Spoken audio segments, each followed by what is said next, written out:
Okay, guys, I have a lovely exclusive little interview here and a chat with an old friend. He's been a while back. You've been on twice before, but it's been a while. And since then, Liverpool have just rocketed in the last few months, and we're in an unbelievable place. I've got Paulgorst from the Liverpoolecho LFC correspondent extraordinaire. How are you, Paul? I'm very well, Dave. Yeah, all the better for that intro. You bigged me up there quite well. So you can use that intro. You can take the clip and just use it in all your shows. Yeah. That was like my little theme music whenever I enter rooms and whatever. Yeah, all the better for the Reds, seemingly doing the business at the moment, aren't they? And what is it? 8 successive wins in the Premier League. They've just got the Carabao Cup, the FA Cup, the Champions League. It's all on the table. So as football fans, what more could you ask for following this team in the last 2 months of the season? I mean, it's unbelievable. I mean, League Cup in the back pocket, FA Cup quarters, the weekend against Forest, Champions League draw to look forward to on Friday in the quarterfinals as well.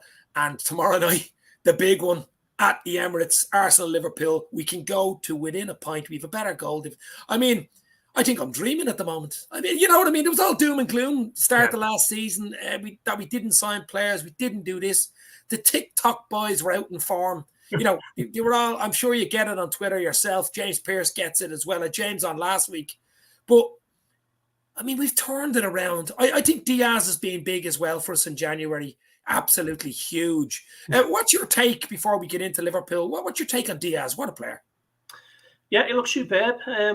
When I seen him at Anfield for the game in November, I think it was, I didn't really think too much of him. I remember him getting linked with Everton, and I thought, well, this guy's meant to be their next great hope, and he doesn't really look like he's up to much. But just coming into that Liverpool team, he's been a breath of fresh air, hasn't he? He's but what I like about him is, he's got the skills and the flicks and the tricks, and he likes to dribble, but he's got that work ethic alongside it, and that tough kind of. You seen the goal against Brighton, he wasn't scared of putting his head in where it hurts, and he got completely wiped out and dusted himself off, and Liverpool were 1-0 up, and he's got that bravery and the work rate to go alongside the skills. And whisper it quietly, it kind of reminds me a little bit of another Louis who used to play for Liverpool, Luis Suarez. He had that similar Louis. Remember that song in the 80s? I mean, he'll go some way to doing what Suarez did at Anfield, but he's a similar mould in terms of just an absolute demon, chases everything, harries everything, great on the ball when he gets possession. And he's been at Liverpool now, 6 weeks, and so far so good. He looks like he's going to be 6 years. They were say 6 years. I mean, he's been that good. I mean, it's a breath of fresh air. No one really expected. I'm sure we sort of were looking at him. I've known about him. I did a video actually last summer on him, a little profile one on him, and I liked him. He had the right age profile. He had everything going for him. He was a Liverpool player on paper. It looks like he's a Liverpool player in the flesh. So, I mean, it was just great. It was a bonus. I think it was a great bonus for the club. Just that extra bonus to push us forward, And we didn't get the Carvalho one over the line. But what's the story there? Do you still think we'll get him, the Fulham guy, the Fulham winger, Carvalho? Yeah, it's all going to be quiet on that front. I don't see him not joining Liverpool now, if I'm honest. I think Jürgen got asked about it in his press conference after the transfer deadline had closed. Yeah. And normally he just kind of says, he's not our player, we're not going to speak about other players. But he went into a bit of detail about him, and that for me was a bit of a giveaway. A big moment. Yeah. I mean, Liverpool kind of left it late, didn't they? They've probably tracked them for months and months, but we left it late, and in the end left it a little bit too late. I mean, he wouldn't have came in, he wouldn't have been playing every week anyway, but certainly one for the future, and I do think Liverpool will eventually get that one over the line, yeah. But going back to DIAZ, I mean, Liverpool only went in for him because Tottenham kind of forced a hand. Tottenham made a bid on the Tuesday, perhaps, and by the Friday, Liverpool had sent out a medical team to Argentina, where Colombia were playing, and he was signed by the Sunday. So these things move so fast when Liverpool spring into action. Once the green light's given, then all systems are going, and Liverpool move quickly. They've done it with Jota. They've done it with Tsimikas, to be fair. So it's kind of just shows you that everything is, all the due diligence is done behind the scenes. And once that green light is given to make the move, Liverpool wrap it up quite quickly. And Julian Ward, I know, has had his hand involved in obviously DIAZ, because he'll be taking over from Michael Ward in the summer when he moves on.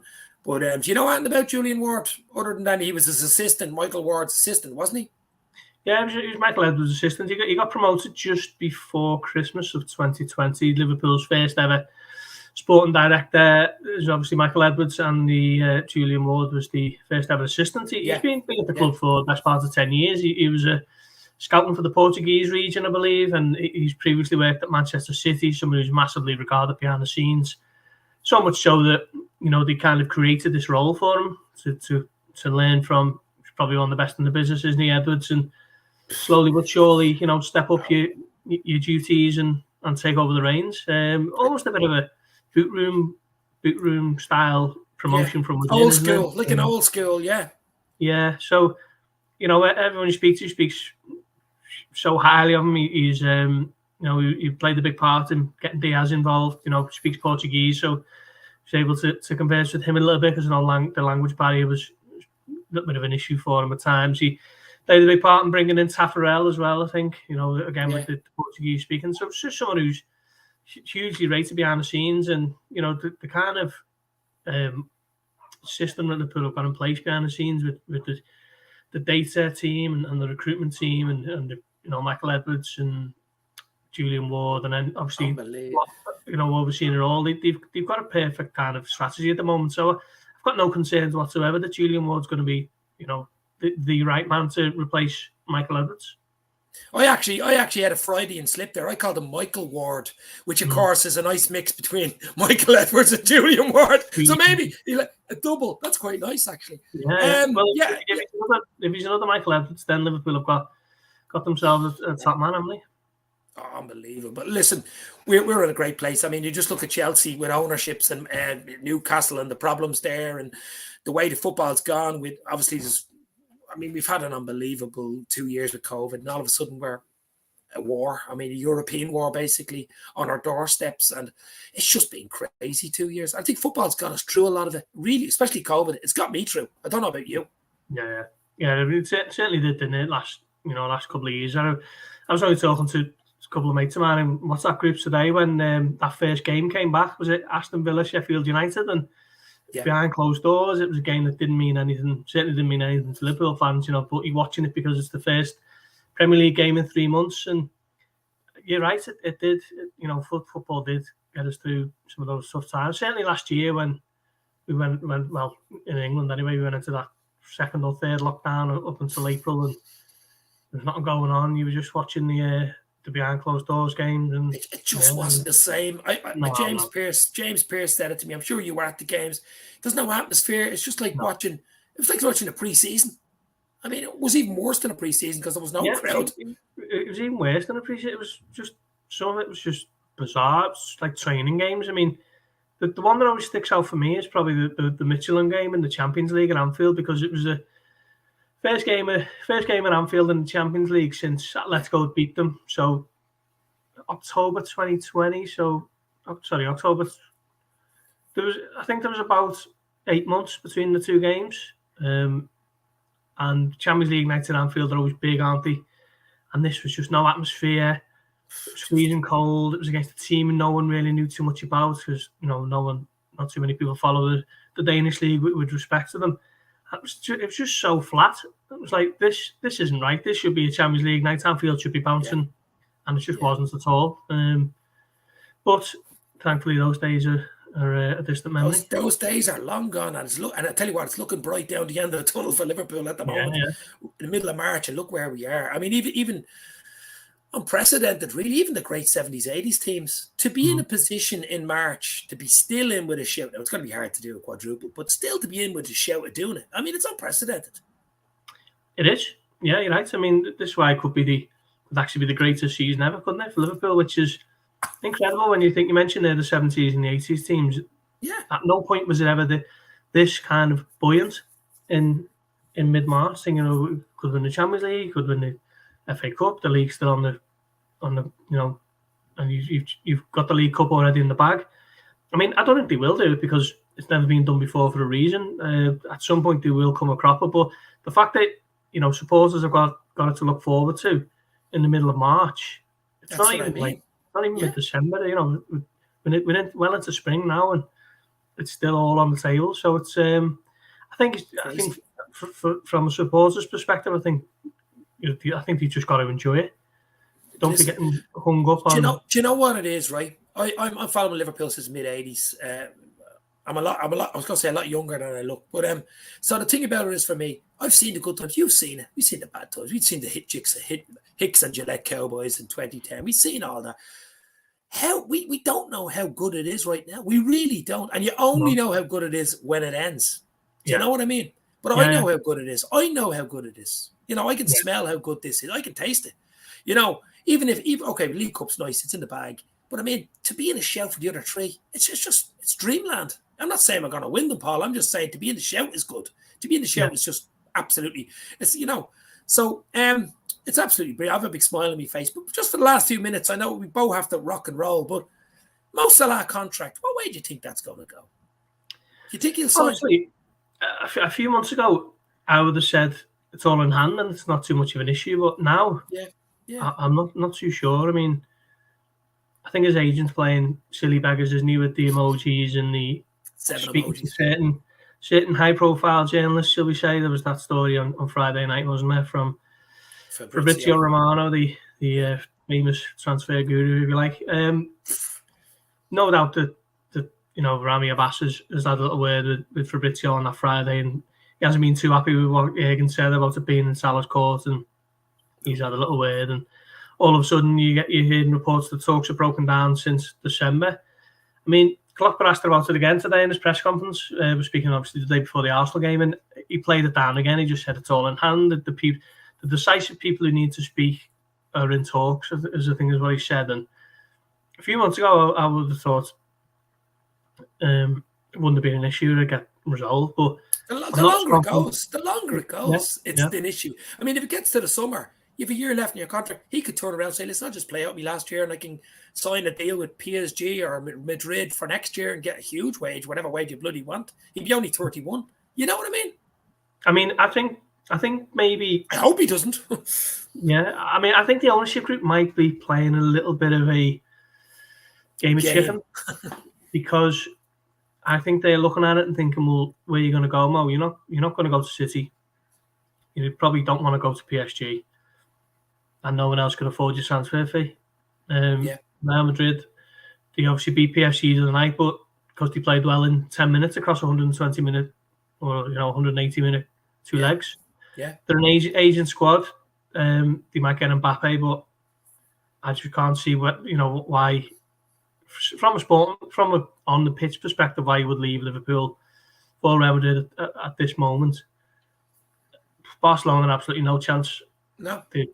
I'm going to pennies it up together, have they? As you say, Paul, I mean, grass isn't always greener. Just look at Genie at PSG. You know what I mean? If it's all about the money, I don't think Salah's a money man. He's a family man. He's a religious man. He seems to be fairly level-headed. He's intelligent. I don't think listen, he knows his worth and he should know his worth, and his worth is more than the wages he's on now. I can understand that, absolutely. But, I mean, I think Liverpool's a business, and as we know, they're not going to go, I don't think they're going to go 500,000 level. I think it was close to 4. And I don't think they'll budge. I don't know. I think they'll leave it at that and say, take it or leave it. What do you think? Yeah, I don't think he's motivated by money either. I think he's motivated by recognition. He makes no bones about it. It's not so much an arrogance about him when you hear him talk about it. It's a confidence, and it's an almost matter of fact. Like when he said, well, I was surprised that I wasn't further up the Ballon d'Or recognition, because he finished 7th, and that was crazy. He just, I think he said in October, if you're asking me, I'd probably say I'm the best player in the world at the moment. And it's not an arrogant thing with him. It's just how he thinks, and he wants to be the main man. He wants to be the top dog.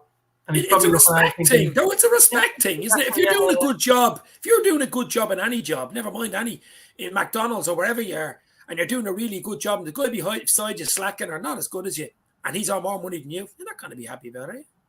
Well, that's it. And I think he's probably looking at the kind of level of player that he is and probably thinking, well, they're all learning more than me. So I want to be in that same bracket. And you know what? It's fair enough. The only issue is the club have clearly got to strategy in place for what they do with the wages, and it's what's held them in, such good stead for the last 3-4 we're years. in a great place. We're in a great place, yeah. And we've got obviously the Annie's Road end, hopefully finished by the end of next season as well. But just before you go, Paul, we'll have a chat about tomorrow night. Tomorrow night's becoming a huge game at the Emirates, Arsenal, Liverpool. If we win it, we're within a point of Manchester City. Slightly better goal. I think it's +3, but if we win them, we're obviously getting more goals. So, what we do? I think it's a tough game. Arsenal are playing well. I mean, I take 1-0 all day long. Any type of win. What do you think tomorrow night?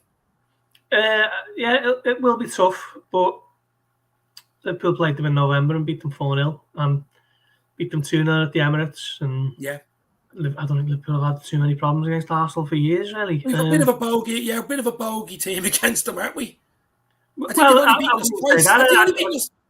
Have they only beaten us twice? In 10 or something like that, twice in 15, something like that? I'm not, off the top of my head, I'm not even sure they've won while Klopp's been in charge. They did. They beat us. They beat us. Remember when we won the league? Oh yes, yeah, of course, yeah. Sorry, I shouldn't have said bogey team, because bogey team would pronounce that word a lower. Word not as good. Yeah. I don't mean bogey team. I just a better team.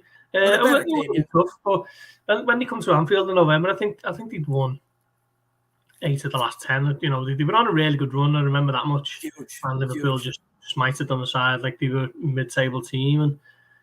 And it'll be difficult tomorrow. They've got loads of exciting young players who really, in the form of their Arsenal careers at the moment, like Martinelli and Smith Rowe and Saka. Saka's a good player, isn't he? Ultimately, Liverpool are a league above Arsenal at the moment, and if they play to their full potential, if Salah's fit and if Trent's on it and Van Dijk and Matip are rock solid at the back, I can't see anything other than Liverpool win. I'd seen Klopp today. Obviously, you seen the press conference today. He was saying that Salah only had a bit of a. I mean, there's another thing about Salah. He's never injured. You know what I mean? You can't buy that. He's never injured. 171 of 180 games in the Premier League for Liverpool. Look, that's ridiculous. He missed 1 for COVID. He missed 2 for the AFCON. So he missed 1 for the. The last game he missed through injury was the Barcelona semi-final, and that was only a concussion protocol. He was fine. He just wasn't allowed to take part. So he's so durable, which is what top players need to be, don't they, to get on the pitch and do the stuff every week. Ronaldo's at that. Luis Suarez was unbelievable for that. So this is kind of an extra quality that the best players in the world have, and Salah's got it. And Klopp sounded positive enough today. He said it was just a bit of a foot injury. He should be back training this evening. I think they're training now as we speak, actually. So I'm going to let you go now, but hopefully tomorrow night we can beat them. I'm going to go 2-1 Liverpool. I think it'll be a tight game. I think there'll only be a goal in it. Hopefully Salah plays. Looks like he probably will. Maybe Salah DIAZ again on the double. But Paul, have you anything coming up on the Blood Red or with Liverpoolecho that people should find out about? No, but we did plan to have a Blood Red live night in Dublin in November, but COVID surged and that all got knocked on the head. So if that happens again, then be sure to get out there and get involved. But other than that, just keep your eyes on the Liverpoolecho's pages. Yes, absolutely. Paulgorst, Liverpoolecho, that was absolute fun. Thank you very much. Enjoy your night. Let's hope the Reds can bring home 3 points tomorrow night. Talk soon.